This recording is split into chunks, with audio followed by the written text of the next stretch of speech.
मूल तो ब्रह्म रूपाय, मध्य तो विष्णु रूपेण, अग्रत शिव रूपाय, वृक्ष राजाय ते नमः।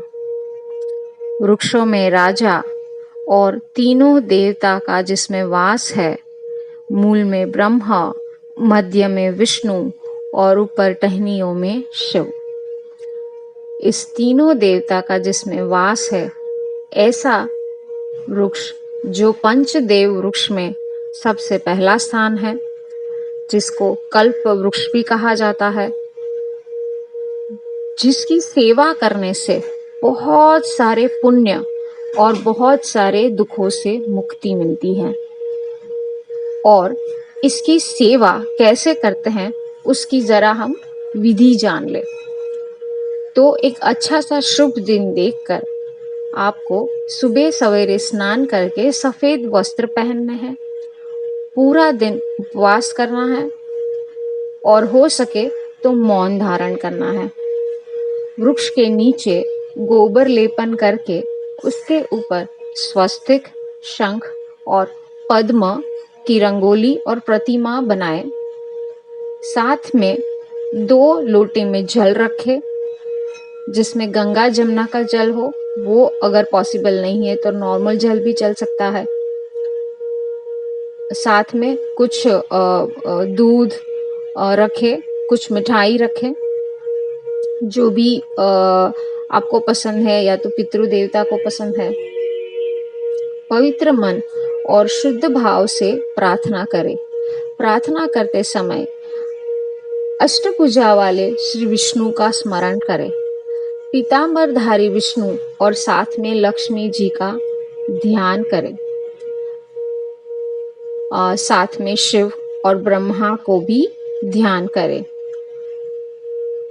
बाद में वृक्ष को चारों तरफ प्रदक्षिणा करनी है 7 बार।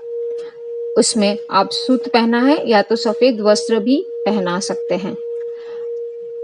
इसकी परिक्रमा करते समय आपको श्लोक बोल सकते हैं, जो मैंने आगे बोला था वो, और दूसरा पुरुष सूक्तम, अश्वस्थ स्तोत्र और विष्णु सहस्त्र पाठ। ये तीनों में से जो भी सुविधा हो वो कर सकते हैं और तीनों भी कर सकते हैं। इसका नित्य अगर हर रोज उनकी पूजा करनी है, सेवा करनी है, तो आप 3 बार प्रदक्षिणा करेंगे और जल चढ़ाएंगे। शनिवार को पीपल की पूजा करते हैं तो साथ में सरसों के तेल का दीपक दान करें और 7 बार उसकी परिक्रमा करें।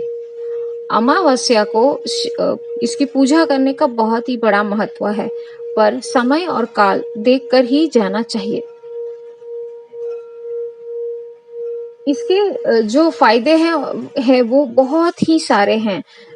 इसकी सेवा का फायदा आपको ही नहीं, आपकी पूरी पीढ़ी को मिलता है।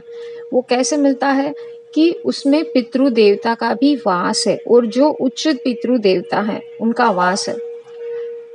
तो वहां पर प्रार्थना करने से ऐसी बहुत सारी शक्तियां और वरदान मिलते हैं। उनमें से बहुत सारी चीज ये है कि पहला चीज जो होगा वो अंतर मन शांत होगा। ग्रह दोष जो रहेंगे वो दूर हो जाएंगे।